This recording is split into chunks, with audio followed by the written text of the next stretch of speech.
ನಮಸ್ಕಾರ, ನಾನು doctor Jeevanti, consultant ಎಟ್ safe IVF centre Shivamogga. ಇಂದು ನಾವು ಪಾಲಿಸಿಸ್ಟಿಕ್ ಓವೇರಿಯನ್ ಸಿಂಡ್ರೋಮ್ ಈ ಕಂಡೀಷನ್ ಬಗ್ಗೆ ತಿಳ್ಕೊಳ್ಳೋಣ. ಏನಿದು PCOS? ಕೇಳಿರ್ತೀರಿ ನೀವು ಬಹಳ ಜನ, PCOS ಅಂತ ಎಲ್ಲ ಕಡೆ ಬರ್ತಿರತ್ತೆ. ಏನು ಈ ಪಾಲಿಸಿಸ್ಟಿಕ್ ಓವರೀಸ್ ಅಂತ ಅಂದರೆ, ಪಾಲಿಸಿಸ್ಟಿಕ್ ಓವೇರಿಯನ್ ಸಿಂಡ್ರೋಮ್ ಅಂತಂದರೆ ಏನು ಅನ್ನೋದನ್ನ ತಿಳ್ಕೊಳ್ಳೋಣ. ಎಷ್ಟರ ಮಟ್ಟಿಗೆ ಇದು ನಮ್ಮ ಮಹಿಳೆಯರಿಗೆ ಎಫೆಕ್ಟ್ ಆಗುತ್ತೆ ಅನ್ನೋದಕ್ಕೆ around 8 to 13% of reproductive age group women ಅಂತ ಹೇಳ್ತೀವಿ. ಅಂದರೆ ಗರ್ಭಧರಿಸುವಂಥ ಸಾಧ್ಯತೆ ಇರುವಂಥ ಮಹಿಳೆಯರಲ್ಲಿ 8 ರಿಂದ 13% ಜನಕ್ಕೆ ಈ ಕಂಡೀಷನಿಂದ ಅಫೆಕ್ಟ್ ಆಗಿದೆ. 30 ರಿಂದ 40% ಜನಕ್ಕೆ ಸೆಕೆಂಡ್ರಿ ಅಮೆನೋರಿಯಾ ಅಂತ ಕರಿತೀವಿ. ಅಂದರೆ ಮುಟ್ಟು ಆಗದೇ ಇರೋವಂಥದ್ದು. ಫಸ್ಟ್ ಒಂದ್ಸಲ ಮುಟ್ಟಾಗಿ ಇನ್ನೊಂದ್ಸಲ ಮುಟ್ಟು ಆಗದೇ ಇರೋವಂಥ ಕಂಡೀಷನ್ ಒಂದು 30 ರಿಂದ 40% ಜನಕ್ಕೆ ಇದೆ. ಇದು one of the leading cos of infertility ಅಂತ ಅಥವಾ ಸಬ್ ಫರ್ಟಿಲಿಟಿ ಅಂತ ಕರಿತೀವಿ. ಮಕ್ಕಳು ಆಗದೇ ಇರೋದಕ್ಕೆ ಇದು ಕೂಡ ಒಂದು ಕಾರಣ ಆಗಿದೆ.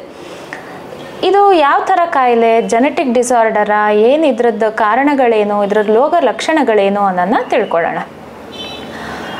ರೋಗ ಲಕ್ಷಣಗಳಿಗೆ ಬಂದರೆ ಇದು ಆಲಿಗೋಮೆನೋರಿಯಾ ಅಂತ ಕರಿತೀವಿ ಅಥವಾ ಮೆನ್ಸ್ಟ್ರಲ್ ಡಿಸ್ಟರ್ಬೆನ್ಸಸ್. ಅಂದರೆ ಪೀರಿಯಡ್ಸ್ ಇರ್ರೆಗ್ಯುಲರ್ ಆಗೋದು, ಪೀರಿಯಡ್ಸ್ ಲೇಟಾಗಿ ಆಗೋದಿರ್ಬೋದು, ಇಲ್ಲ ಬೇಗ ತಿಂಗಳಲ್ಲಿ 2 ಸಲ ಪೀರಿಯಡ್ಸ್ ಆಗೋದಿರ್ಬೋದು, ಇಲ್ಲ ಹೆಚ್ಚಾಗಿ ಅತಿ ರಕ್ತಸ್ರಾವ, ಋತುಮತಿ ಆದಾಗ ಅತಿ ರಕ್ತಸ್ರಾವ ಆಗುವಂಥದ್ದಿರ್ಬೋದು. ಇದೆಲ್ಲ ಮೆನ್ಸ್ಟ್ರಲ್ ಡಿಸ್ಟರ್ಬೆನ್ಸಸ್ ಅಂತ ಕರಿತೀವಿ. ಇನ್ನು ಕೆಲವರಿಗೆ ಮುಖದಲ್ಲಿ ಮೊಡವೆಗಳು ಹೆಚ್ಚಾಗತ್ತೆ, ಕೂದಲು ಬೆಳವಣಿಗೆ ಜಾಸ್ತಿ ಆಗತ್ತೆ. ಎಲ್ಲೆಲ್ಲಿ? ಗದ್ದದ ಹತ್ರ ಅಥವಾ ಕಿವಿಯ ಮುಂದೆ, ಇಲ್ಲ ಎದೆ ಭಾಗದಲ್ಲಿ, ಇಲ್ಲ ಹೊಟ್ಟೆಯ ಕೆಳಭಾಗದಲ್ಲಿ ಹೆಚ್ಚಾಗಿ ಕೂದಲಿನ ಬೆಳವಣಿಗೆ. ಇಲ್ಲ ಮೇಲ್ ಪ್ಯಾಟರ್ನ್ ಬಾಲ್ನೆಸ್ ಅಂತ ಕರಿತೀವಿ. ಅಂದರೆ ಮುಂದಲೆಯ ಕೂದಲು, ತಲೆ ಕೂದಲು ಅಥವಾ ಮಧ್ಯದಲ್ಲಿ, ತಲೆಯ ಮಧ್ಯಭಾಗದಲ್ಲಿ ಕೂದಲು ಉದುರುವಿಕೆ, ಇದಕ್ಕೆ ಮೇಲ್ ಪ್ಯಾಟರ್ನ್ ಬಾಲ್ನೆಸ್ ಅಂತ ಕರಿತೀವಿ. ಇವೆಲ್ಲ ಕೆಲವು ರೋಗ ಲಕ್ಷಣಗಳು. ಇದು ಬಿಟ್ಟು ಇನ್ನೇನೇನಾಗ್ಬೋದು ಇದರಲ್ಲಿ? ಇನ್ಫರ್ಟಿಲಿಟಿ ಯಾಕಾಗತ್ತೆ ಅಥವಾ ಸಬ್ ಫರ್ಟಿಲಿಟಿ ಯಾಕಾಗತ್ತೆ, ಮೆನ್ಸ್ಟ್ರಲ್ ಡಿಸ್ಟರ್ಬೆನ್ಸಸ್ ಯಾಕಾಗತ್ತೆ ಅಂತಂದರೆ ಆ್ಯನೋವ್ಯುಲೇಷನ್ ಅನ್ನೋ ಒಂದು ಕಾರಣದಿಂದ.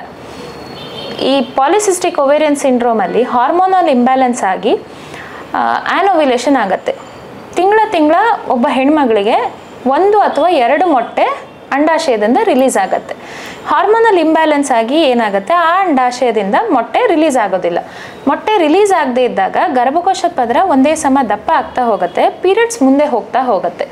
ಸೊ ಹಾಗಾಗಿ ಅವರಿಗೆ ಕರೆಕ್ಟಾಗಿ ರೆಗ್ಯುಲರ್ ಆಗಿ ಪೀರಿಯಡ್ಸ್ ಆಗೋದಿಲ್ಲ.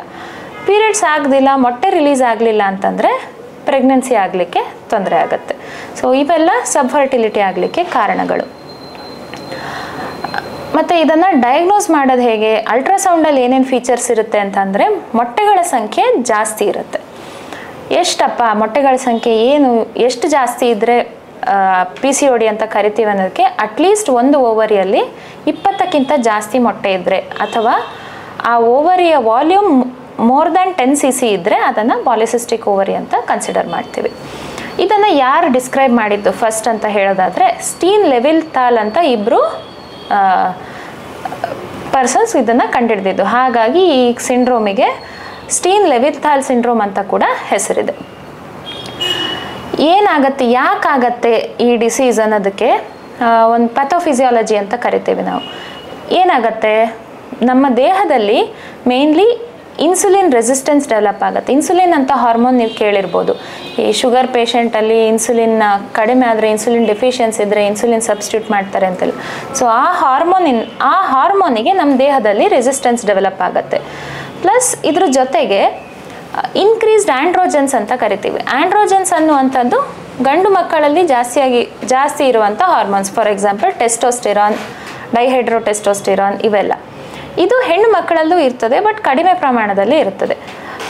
ಈ ಹಾರ್ಮೋನ್ಸು ಜಾಸ್ತಿ ಆಗಿರುತ್ತೆ. ಸೊ ಎಲ್ಲಿಂದ ಸ್ರವಿಸಲ್ಪಡುತ್ತೆ ಇದು ಅಂತಂದರೆ, ನಮ್ಮ ಅಂಡಾಶಯದಿಂದ.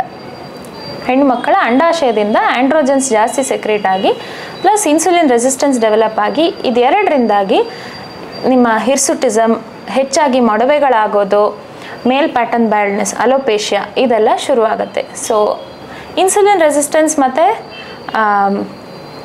ಹೈಪರ್ ಆ್ಯಂಡ್ರೋಜನಿಸಮ್, ಅದೇ ಆ್ಯಂಡ್ರೋಜನ್ಸ್ ಜಾಸ್ತಿ ಆದಾಗ ನೆಕ್ಸ್ಟ್ ಏನಾಗುತ್ತೆ, ಓವರಿಯಿಂದ ಅಂದರೆ ಅಂಡಾಶಯದಿಂದ ಮೊಟ್ಟೆಗಳು ಸರಿಯಾಗಿ ಬಿಡುಗಡೆ ಆಗಲ್ಲ. ಇದು ಯಾಕಾಗತ್ತೆ ಅಂತಂದರೆ ಅಂಡಾಶಯದಲ್ಲಿ 2 ಹಾರ್ಮೋನ್ಸ್ ಆ್ಯಕ್ಟ್ ಆಗ್ತವೆ. ಒಂದು FSH ಫಾಲಿಕಲ್ ಸ್ಟಿಮ್ಯುಲೇಟಿಂಗ್ ಹಾರ್ಮೋನ್ ಅಂತ ಒಂದು, ಇನ್ನೊಂದು LH ಲೂಟಿನೈಸಿಂಗ್ ಹಾರ್ಮೋನ್ ಅಂತ. ಸಹಜವಾಗಿ FSH ಅನ್ನೋ ಹಾರ್ಮೋನ್ ಜಾಸ್ತಿ ಇದ್ದು LH ಅನ್ನೋ ಹಾರ್ಮೋನ್ ಕಡಿಮೆ ಇರುತ್ತೆ. ಪಾಲಿಸಿಸ್ಟಿಕ್ ಓವೇರಿಯನ್ ಸಿಂಡ್ರೋಮಲ್ಲಿ ಏನಾಗುತ್ತೆ, ಈ ರೇಷಿಯೋ ಉಲ್ಟಾ ಆಗುತ್ತೆ. FSH ನಾರ್ಮಲ್ ಇದ್ದು LH ರೇಷಿಯೋ LH ಅನ್ನೋ ಹಾರ್ಮೋನ್ ಜಾಸ್ತಿ ಆಗಿರುತ್ತೆ. ಸೊ ಹೀಗಾದಾಗ ಏನಾಗುತ್ತೆ, ಮೊಟ್ಟೆಗಳು ಕರೆಕ್ಟಾಗಿ ಬಿಡುಗಡೆ ಆಗೋದಿಲ್ಲ, ಮೊಟ್ಟೆಗಳ ಡೆವಲಪ್ಮೆಂಟ್ ಕರೆಕ್ಟಾಗಿ ಆಗೋಲ್ಲ, ಅದು ಬಿಡುಗಡೆ ಕರೆಕ್ಟಾಗಿ ಆಗೋದಿಲ್ಲ. ಸೊ ಇದರಿಂದಾಗಿ ಮೆನ್ಸ್ಟ್ರುವಲ್ ಡಿಸ್ಟರ್ಬೆನ್ಸಸ್ ಹಾಗೂ ಸಬ್ಫರ್ಟಿಲಿಟಿ ಕಾಸ್ ಮಾಡುತ್ತೆ. ಇನ್ನೊಂದೇನಪ್ಪ ಅಂತಂದರೆ, ಈ ಇನ್ಸುಲಿನ್ ರೆಸಿಸ್ಟೆನ್ಸ್ನ ಹೇಗೆ ಗುರುತಿಸೋದು ಅಂತಂದರೆ ಅದಕ್ಕೊಂದು ಲಕ್ಷಣ ಇದೆ, ಅಕ್ಯಾಂಥೋಸಿಸ್ ನೈಗ್ರಿಕ್ಯಾನ್ಸ್ ಅಂತ ಕರೀತಾರೆ. ಅಂದರೆ ಕತ್ತಿನ ಹಿಂಭಾಗ, ತೊಡೆಯ ಒಳಭಾಗ ಇಲ್ಲೆಲ್ಲ ಹೈಪರ್ ಪಿಗ್ಮೆಂಟೆಡ್ ಪ್ಯಾಚಸ್ ಡೆವಲಪ್ ಆಗುತ್ತೆ. ಹೈಪರ್ ಪಿಗ್ಮೆಂಟೆಡ್ ವೆಲ್ವೆಟಿ ಲೀಷನ್ಸ್ ಅಂತ ಕರಿತೀವಿ. ಸೊ ಇದಕ್ಕೆ ಅಕ್ಯಾಂಥೋಸಿಸ್ ನೈಗ್ರಿಕ್ಯಾನ್ಸ್ ಅಂತ ಕರೀತಾರೆ. ಇದು ಕೂಡ ಒಂದು ಇನ್ಸುಲಿನ್ ರೆಸಿಸ್ಟೆನ್ಸ್ನ ಹಾಲ್ಮಾರ್ಕ್. ಪ್ಲಸ್ ಈ PCOD ಕಾರಣದಿಂದ, PCOS ಕಾರಣದಿಂದ ಲೇಟ್ ಎಫೆಕ್ಟ್ಸ್ ಏನಾದರೂ ಇರ್ಬೋದಾ, ಮುಂದೆ ನಮ್ಮ ಆರೋಗ್ಯಕ್ಕೆ ಏನಾದರೂ ಸಮಸ್ಯೆ ಆಗ್ಬೋದಾ ಅಂತಂದರೆ ಹೌದು. ಏನೆಲ್ಲ ಆಗ್ಬೋದು, ಈ ಇನ್ಸುಲಿನ್ ರೆಸಿಸ್ಟೆನ್ಸ್ ಇರೋದ್ರಿಂದ ಇಂಪೇರ್ಡ್ ಗ್ಲೂಕೋಸ್ ಟಾಲರೆನ್ಸ್ ಅಂತ ಕರಿತೀವಿ. ಅಂದರೆ ನಮ್ಮ ದೇಹದಲ್ಲಿ ಗ್ಲೂಕೋಸ್ ಅನ್ನೋ ಅಂಶವನ್ನು ಅಂದರೆ ಸಕ್ಕರೆ ಅಂಶವನ್ನು ಡೈಜೆಸ್ಟ್ ಮಾಡುವಂಥ ಶಕ್ತಿಯಲ್ಲಿ ಏರುಪೇರಾಗ್ಬೋದು. ಸೊ ಅದರಿಂದ ಏನಾಗುತ್ತೆ, ಡಯಾಬಿಟಿಸ್ ಕಾಯಿಲೆ ಬರುವ ಸಾಧ್ಯತೆ ಇರುತ್ತೆ. ಡಿಸ್ಲಿಪಿಡಿಮಿಯಾ ಅಂತ ಕರಿತೀವಿ. ಸೇಮ್ ಅದೇ ಇನ್ಸುಲಿನ್ ಹಾರ್ಮೋನು ನಮ್ಮ ದೇಹದಲ್ಲಿ ಕೊಲೆಸ್ಟ್ರಾಲ್ ಅಂತ ಕಾಮನ್ ಆಗಿ ಎಲ್ಲರೂ ಹೇಳ್ತಾರೆ. ಸೊ ಈ ಕೊಲೆಸ್ಟ್ರಾಲ್ ಲೆವೆಲ್ಸನ್ನು ಮೇಂಟೈನ್ ಮಾಡೋದ್ರಲ್ಲಿ ಕೆಲಸ ಮಾಡುತ್ತೆ. ಸೊ ಇದಿರೋದ್ರಿಂದ ಲಿಪಿಡ್ಸ್ ಲೆವೆಲಲ್ಲಿ ಏರುಪೇರುಂಟಾಗಿ ಡಿಸ್ಲಿಪಿಡಿಮಿಯಾ ಆಗ್ಬೋದು. ಇನ್ನೊಂದೇನು ಅಂತಂದರೆ ಹೈಪರ್ ಟೆನ್ಷನ್ ಡೆವಲಪ್, ಅಂದರೆ ಅಧಿಕ ರಕ್ತದೊತ್ತಡ ಡೆವಲಪ್ ಆಗ್ಬೋದು. ಫರ್ದರ್ ಬೇರೆ ಕಂಡೀಷನ್ಸ್ ಹೇಳಬೇಕಾದ್ರೆ ಕೆಲವೊಬ್ಬರಿಗೆ ಸೈಕಲಾಜಿಕಲ್ ಡಿಸ್ಟರ್ಬೆನ್ಸಸ್ ಡೆವಲಪ್ ಆಗುತ್ತೆ. ಈ ಸಬ್ಫರ್ಟಿಲಿಟಿ, ಇನ್ಫರ್ಟಿಲಿಟಿ ಅಥವಾ ತಿಂಗಳ ಕರೆಕ್ಟಾಗಿ ಮುಕ್ತಾಗದೇ ಇರೋದು. ಸೊ ಇದೆಲ್ಲ ಅವರ ಬಿಹೇವಿಯರಲ್ಲಿ, ಅವರ ಮಾನಸಿಕ ಆರೋಗ್ಯದ ಮೇಲೆ ಪರಿಣಾಮ ಬೀಳುತ್ತೆ. ಇನ್ನೊಂದು ನಮ್ಮ ಎಂಡೋಮೆಟ್ರಿಯಂ, ಗರ್ಭಕೋಶದ ಒಳಪದರಕ್ಕೆ ಎಂಡೋಮೆಟ್ರಿಯಂ ಅಂತೀವಿ. ಸೊ ಆ ಎಂಡೋಮೆಟ್ರಿಯಂ ಮೇಲೆ ಈ ಹಾರ್ಮೋನಲ್ ಇಂಬ್ಯಾಲೆನ್ಸಿಂದ ಎಕ್ಸೆಸಿವ್ ಈಸ್ಟ್ರೋಜನ್ ಸ್ಟಿಮ್ಯುಲೇಷನ್ ಇರುತ್ತೆ. ಸೊ ಅದರಿಂದ ಗರ್ಭಕೋಶದ ಒಳಪದರ ಅತಿಯಾಗಿ ಬೆಳೆಯೋ ಸಾಧ್ಯತೆ ಇರುತ್ತೆ. ಅದಕ್ಕೆ ಎಂಡೋಮೆಟ್ರಿಯಲ್ ಹೈಪರ್ಪ್ಲೇಸಿಯಾ ಅಂತ ಕರಿತೀವಿ.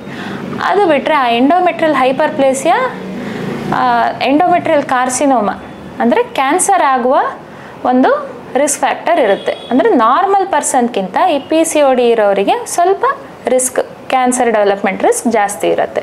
ಸೊ ಇದಿಷ್ಟು PCOS ಅನ್ನೋ ಕಾರಣದ ಬಗ್ಗೆ, ರೋಗ ಲಕ್ಷಣಗಳು, ಇದರ ಬಗ್ಗೆ ಸಂಕ್ಷಿಪ್ತವಾದ ಮಾಹಿತಿ. ಇದರ ಮ್ಯಾನೇಜ್ಮೆಂಟ್ ಹೇಗೆ, ಇನ್ಫರ್ಟಿಲಿಟಿ ಅಥವಾ ಸಬ್ಫರ್ಟಿಲಿಟಿಯಲ್ಲಿ ಏನು ಮ್ಯಾನೇಜ್ಮೆಂಟ್ ಮಾಡಬೇಕಾಗತ್ತೆ, ಏನೇನು ಟ್ರೀಟ್ಮೆಂಟ್ ಬೇಕಾಗತ್ತೆ, ನಮ್ಮ ಲೈಫ್ ಸ್ಟೈಲಲ್ಲಿ ಏನಾದರೂ ಮಾಡಿಫಿಕೇಷನ್ಸ್ ಮಾಡ್ಕೋಬೋದಾ, ಇದರ ಬಗ್ಗೆ ಹೆಚ್ಚಿನ ಮಾಹಿತಿಯನ್ನು ನಮ್ಮ ಮುಂದಿನ ವಿಡಿಯೋದಲ್ಲಿ ಡಾಕ್ಟರ್ ಮಧು ಸರ್ ಅವರಿಂದ ತಿಳಿದುಕೊಳ್ಳೋಣ. ಧನ್ಯವಾದ.